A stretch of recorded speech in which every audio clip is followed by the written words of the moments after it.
Bom, Yasmin, Shirley, eu tentei adaptar esse conteúdo do PET 3 para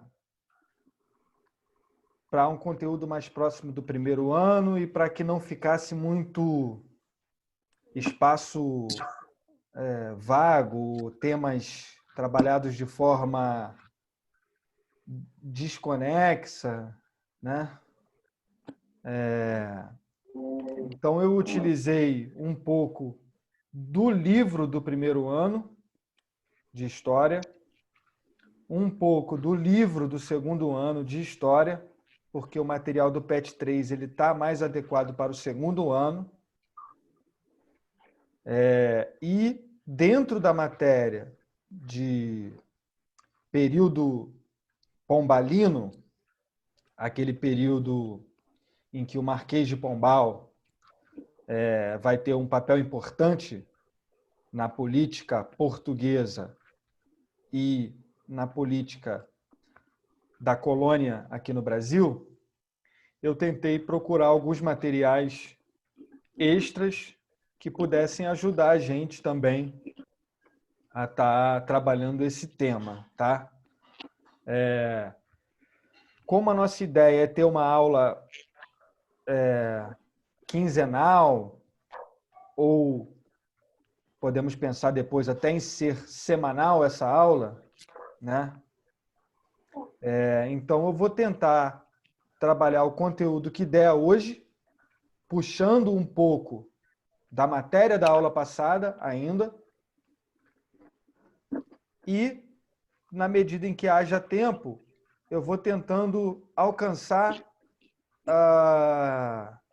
o tema proposto pelo PET, que é o período em que o Reino de Portugal tem uma importância forte da figura do Marquês de Pombal e o que isso tem relacionado com o Brasil, com essa colônia e com o restante do mundo, né?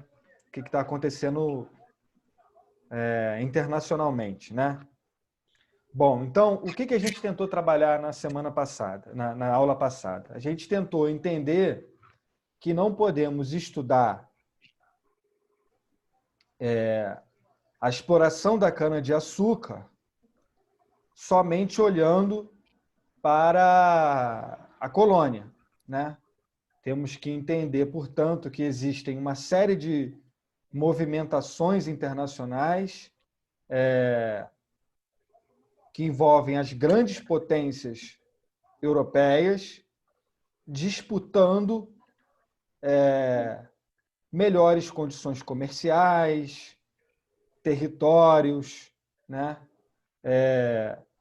Fontes de obtenção de riquezas, de metais preciosos, e isso em torno da disputa, tanto das rotas marítimas e do Oceano Atlântico, de outros oceanos também, mas de territórios nas terras recém-descobertas da América.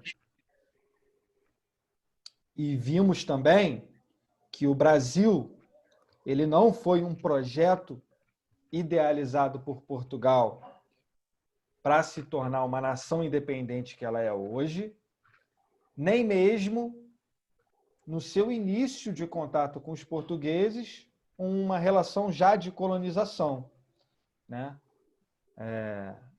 Foi na medida que Portugal percebeu que o território dessa parte da América estava ameaçado, que por outras potências, como França, mas também outras potências, posteriormente Holanda, que chegou a invadir o Brasil,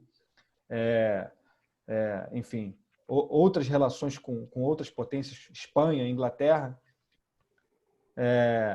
sempre com interesses pelos territórios da América, de uma forma geral, mas foi na medida que Portugal viu esse território ameaçado que iniciou um projeto de colonização, né? E um projeto de colonização que tinha, sim, na exploração da cana-de-açúcar um ponto muito importante, mas principalmente a importância da exploração desse produto num processo de ocupação territorial, né? E se estamos ocupando um território, estamos, no caso, os portugueses estão tendo que se relacionar com outras populações. Anteriormente à exploração da cana-de-açúcar, uma relação menos violenta, podemos dizer de alguma forma assim, né? Buscando fazer alianças, buscando estabelecer trocas comerciais com os indígenas, sem necessariamente uma tentativa de escravidão indígena, mas que, a partir da exploração de cana-de-açúcar e da implementação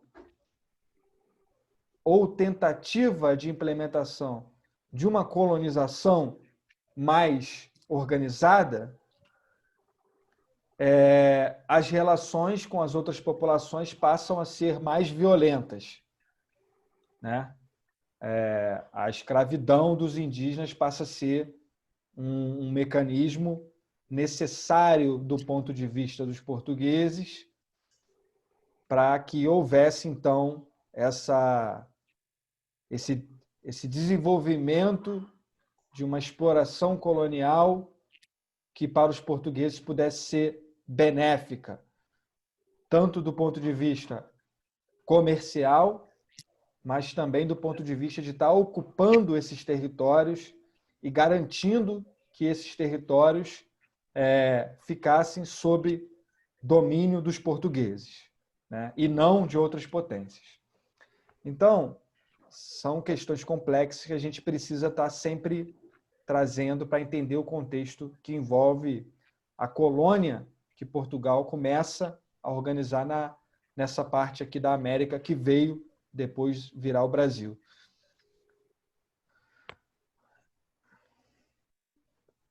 Yasmin, até aqui você se recorda? Você lembra?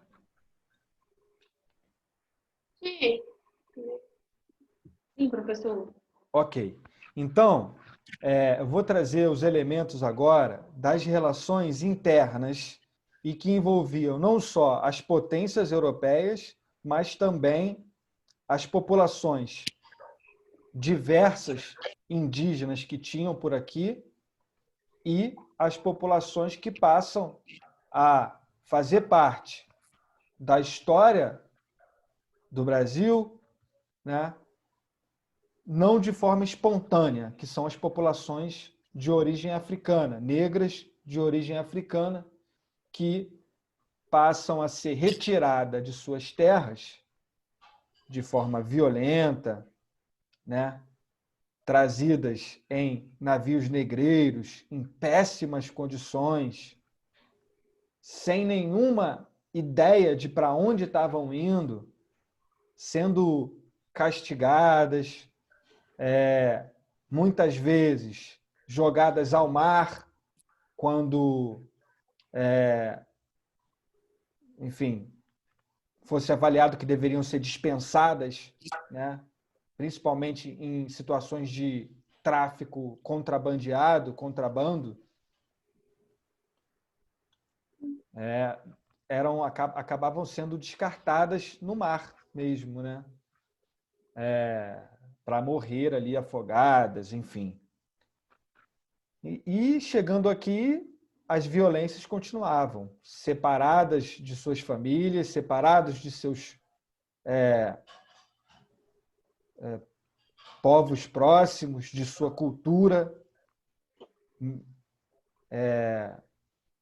misturadas com outros povos de outras línguas, tendo que reconstruir toda uma forma de existência, não mais como pessoas livres que estavam em seu território, relacionando com a sua cultura, mas agora na condição de escravas, num outro ambiente, sofrendo os mais diversos tipos de violência e sem estar próximo das pessoas queridas, de suas famílias, de seus parentes,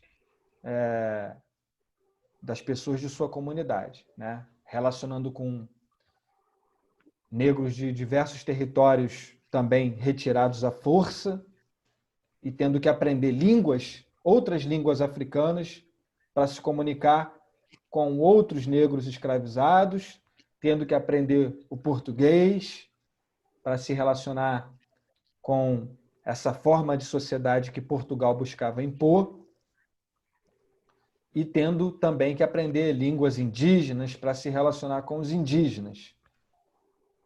Toda uma forma de resistência mesmo para continuar sobrevivendo sobre as mais duras condições de exploração. Muitas dessas pessoas vindas de África não sobreviveriam muito tempo.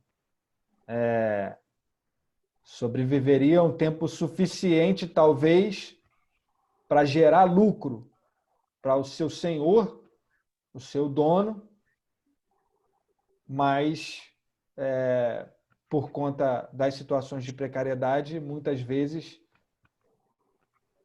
não viviam mais que 10 anos, em muitos casos, ou não chegavam a viver 2 anos, também faleciam, morriam. Para o dono desse escravo, não fazia muita diferença, porque nesse tempo ele conseguiria lucro muito maior do que o investimento que ele fez inicialmente. E essas populações, esses negros escravizados, começam aqui a também criar suas formas de resistência, de diversos tipos diferentes de resistência, que podem ser desde uma recusa a realizar o trabalho no tempo pedido, uma demora a realizar esse trabalho, para que não se cansassem tanto, não sofressem tanto a exploração, até associações ou busca de apoio em grupos de negros, né? Até podendo organizar formas de resistência mais coletivas, né? Como rebeliões ou ataques às casas e fazendas de seus senhores, como uma forma de vingança, como uma forma de resistência. E também fugas, né? Para que saíssem dessa condição de escravizado, né? Conseguissem obter algum tipo de liberdade, né? E a trajetória das populações negras no Brasil, ela é marcada por essa resistência, né? Não só uma resistência física mesmo, de sobreviver a tudo isso, né? Mesmo que permanecesse na condição de escravo, mas continuasse tentando sobreviver a todos os maus tratos sofridos, a todas as imposições vividas, mas também resistências em construir outras possibilidades de vida que estavam também relacionadas com a possibilidade de fuga, né? E até mesmo de construção de espaços e de territórios que pudessem estar livres dessa escravidão. Os principais exemplos que a gente tem são os quilombos, né? Que se transformavam desde pequenas aldeias de índios foragidos, ou de negros foragidos, aliás, né? Desde pequenas aldeias ou pequenos bandos de negros foragidos, até comunidades e comunidades gigantescas, como o Quilombo dos Palmares, né? Que no nosso livro diz que cerca de 20 mil negros chegaram a viver nos quilombos de Palmares, né? Então,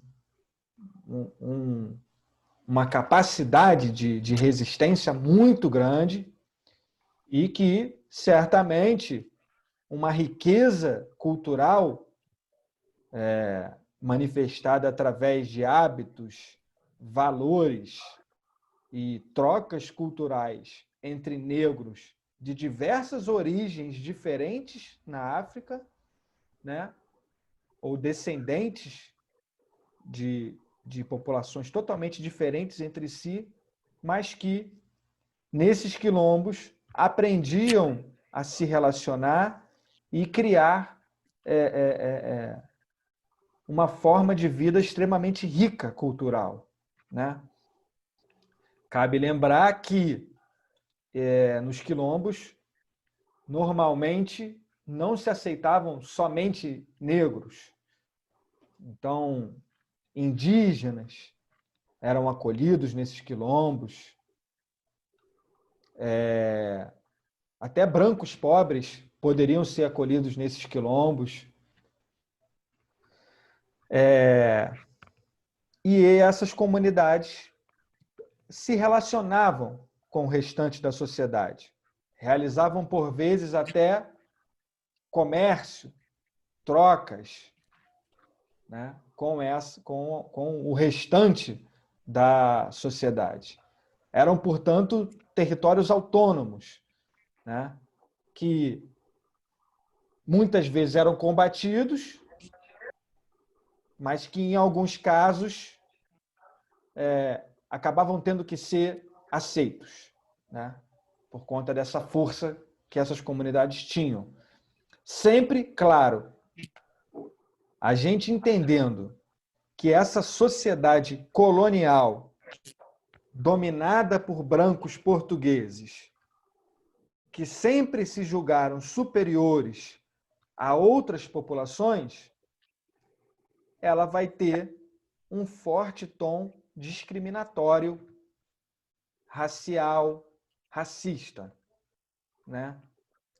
E, portanto, por mais que, por vezes, houvessem negros que conseguissem a liberdade ou indígenas que fossem aliados dos portugueses, jamais essas pessoas seriam tratadas de forma igual, né?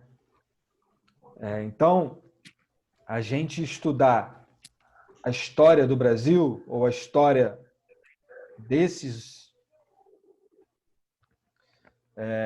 contatos com os europeus, dessa chegada dos europeus, é fundamental para a gente entender a desigualdade que a gente vive hoje, né? Eu sempre procuro comentar isso porque a gente hoje vem vivendo problemas muito sérios com relação a populações negras nas comunidades de periferia, né?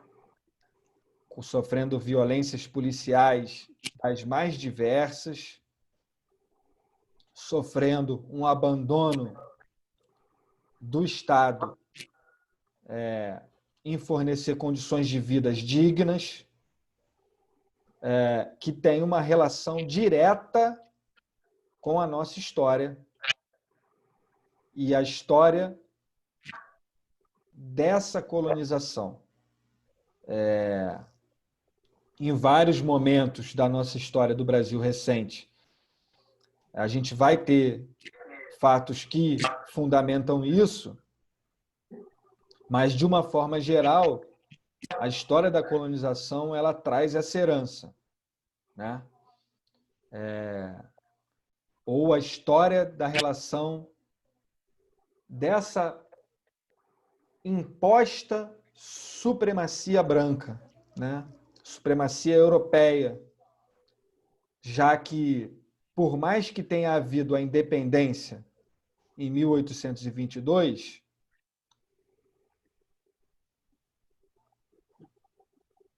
1822? 22.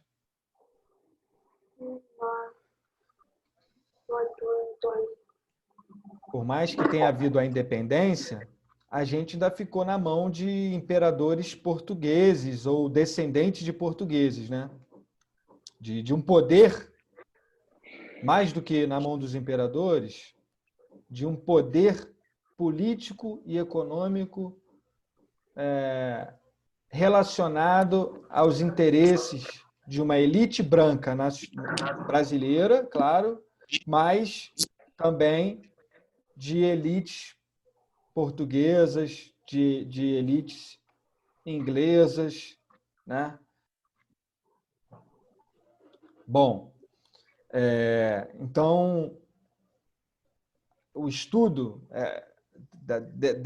dessa exploração colonial no início, eu acho que ele precisa ser feito com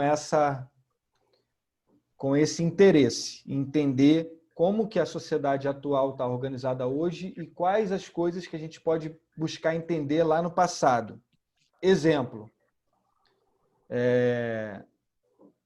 do porquê que isso é importante. Hoje, diversas comunidades indígenas estão sofrendo abusos, ataques por conta de interesses de madeireiros, de mineradores, de hidrelétricas, de fazendeiros, que buscam explorar terras dos indígenas. Então, se a gente não estuda as diversas histórias das diversas populações indígenas e entende que elas existem e resistem até hoje, facilmente a gente é induzido a entender que muitas dessas populações já não existem mais, foram extintas e que, portanto, talvez o caminho ideal de desenvolvimento da nação seja usar as terras que ainda restam, né? Entendendo até mesmo como um privilégio os indígenas terem suas terras. Essa é uma ideia equivocada, né? Os indígenas não estão extintos, pelo contrário, estão crescendo, estão aumentando e continuam resistindo contra as diversas invasões, assassinatos, problemas gerados pelas populações, pelas elites e pelas populações urbanas, né? Então, entender a história nos ajuda a compreender como se dão essas relações e nos permite ter uma visão crítica, uma visão mais certeira do que está acontecendo hoje em várias terras indígenas e em várias terras quilombolas, por exemplo.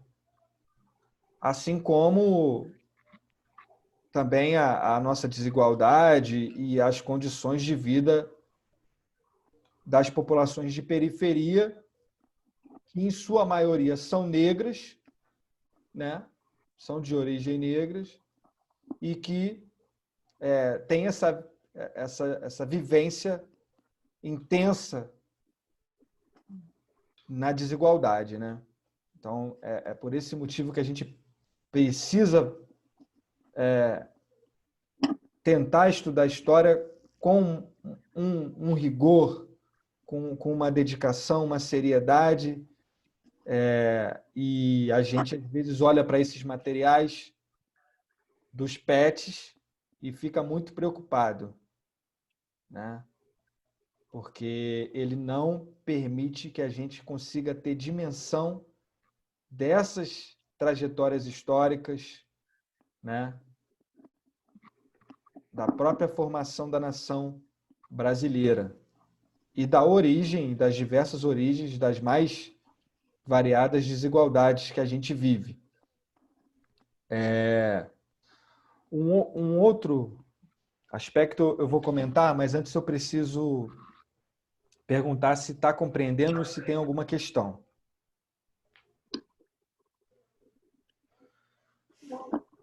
Não tem, professor. Lembrei da aula. Tá.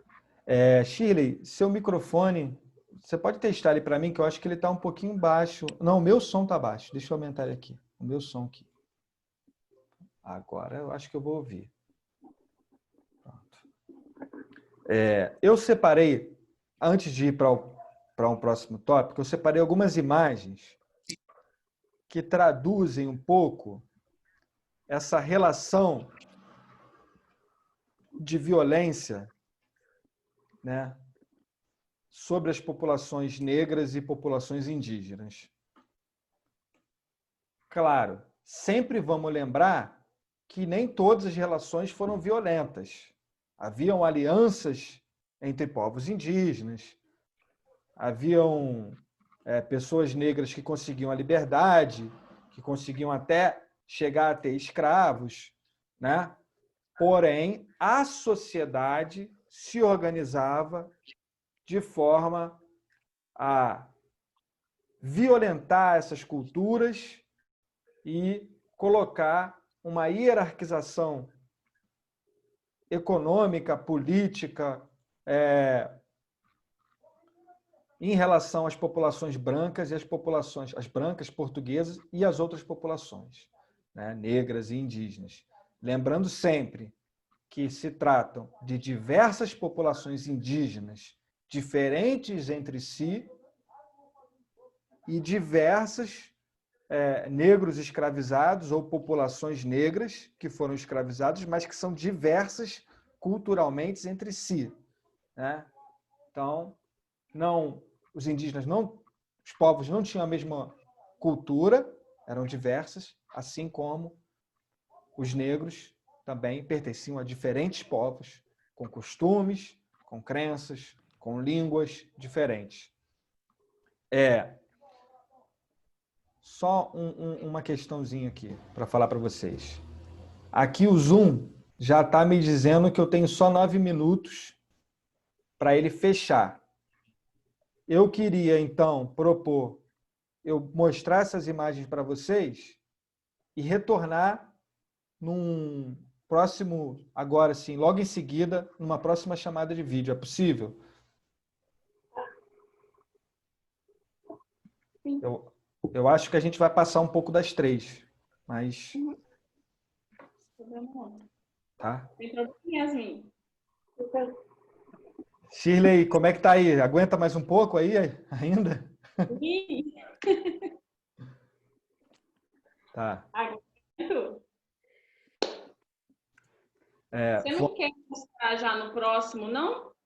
Abro e já mostro no próximo. Tá. Eu acho melhor. Beleza, ok. Falou. Vou fechar aqui. Tá bom. Até a próxima. Tá joia.